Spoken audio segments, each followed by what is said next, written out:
જય હિન્દ મિત્રો, જીપીએસસી પાઠશાલામાં તમારું સ્વાગત છે। હવે જે લોકો રેલવેની ભરતી માટે ખૂબ આતુરતાથી રાહ જોઈ રહ્યા હતા તો તેઓ માટે ખૂબ સારા સમાચાર છે। કાલે જ રેલવેની અંદર એક નવી ભરતી બહાર પાડવામાં આવી છે, જેની અંદર કુલ 8113 સીટ માટે ભરતી છે। હવે જે લોકો ગુજરાત સરકારની એક્ઝામ પીએસઆઈ, કોન્સ્ટેબલ, સીસી વગેરે એક્ઝામની જો તૈયારી કરતા હોય તો તે લોકો માટે આ ખૂબ મહત્ત્વની ભરતી છે, કેમ કે ગુજરાત સરકારનો જે પણ સિલેબસ છે તે સિલેબસની અંદર આ રેલવેનો સિલેબસ કવર થઈ જાય છે। તો ખાસ ફોર્મ ભરજો। ચાલો શરૂ કરીએ। કુલ 8113 સીટ છે। હવે તેની અંદર 5 અલગ અલગ પોસ્ટ આપેલી છે, જેમાંથી પહેલી છે ચીફ કોમર્શિયલ કમ ટિકિટ સુપરવાઇઝર, જેની જગ્યા છે 1736। બીજી પોસ્ટ છે સ્ટેશન માસ્ટર, જેની સીટ છે 994। ગુડ્સ ટ્રેન મેનેજર, જેની સીટ છે 3144। Junior account assistant cum typist અને senior account assistant cum typist બંનેની જગ્યા છે। જુનિયરની છે 1567 અને સિનિયરની છે 732। હવે ફોર્મ ભરવાની તારીખ કઈ છે?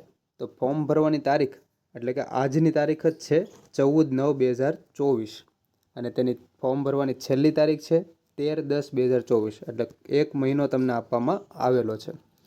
અને તેની ફી ભરવાની છેલ્લી તારીખ છે 1 દિવસ પછી, એટલે કે 14/10/2024। પરીક્ષાની ફીસ કેટલી હોય છે? તો પરીક્ષાની ફી હોય છે 500 રૂપિયા। બધા વિદ્યાર્થીઓ માટે 500 રૂપિયા હોય છે। હવે તમે પહેલી પરીક્ષા આપો છો, જેને સીબીટી કહેવાય છે, કોમ્પ્યુટર બેઝ ટેસ્ટ, તો પહેલી પરીક્ષા આપો ત્યારબાદ તેનું જ્યારે પરિણામ આવે ત્યાં સુધીની અંદર તેમાં 500માંથી 400 રૂપિયા પાછા મળી જાય છે। હવે મહિલા ઉમેદવાર જે છે તેની માટે 250 રૂપિયા ફીસ છે અને તે લોકોને પહેલી પરીક્ષા બાદ 250 રૂપિયા પાછા આપી દેવામાં આવે છે, તો ખાસ ભરજો। એજ્યુકેશન છે ગ્રેજ્યુએટ, કોઈ પણ યુનિવર્સિટીમાંથી તમે કોલેજ કરેલી હોય તો તમે તેનું આનું ફોર્મ ભરી શકો છો। હવે એજ લિમિટ છે 18થી 33 વર્ષ, 18 વર્ષથી નીચે ના હોવી જોઈએ અને 33 વર્ષથી વધારે ના હોવી જોઈએ।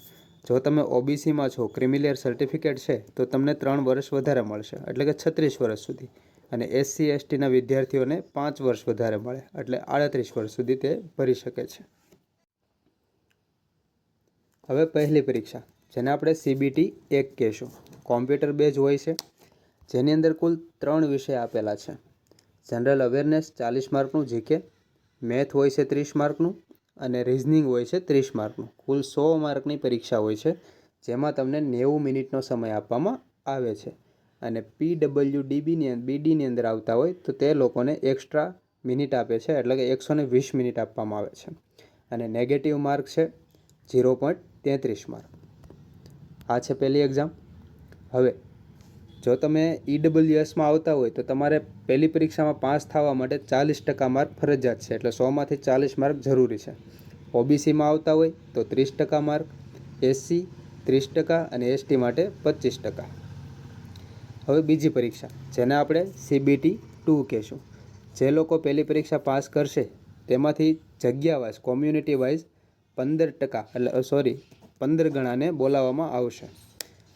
તો તેની અંદર પણ સેમ ટુ સેમ એ સિલેબસ છે, માત્ર ને માત્ર ખાલી માર્કમાં વધારો થયો છે।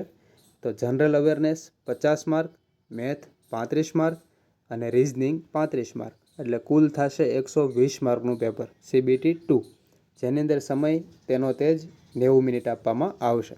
ખાલી માર્કમાં વધારો થયો છે, સમય તેનો તે જ છે। તો આ છે બીજી પરીક્ષા, જેની અંદર 15 ગણા બોલાવવામાં આવશે।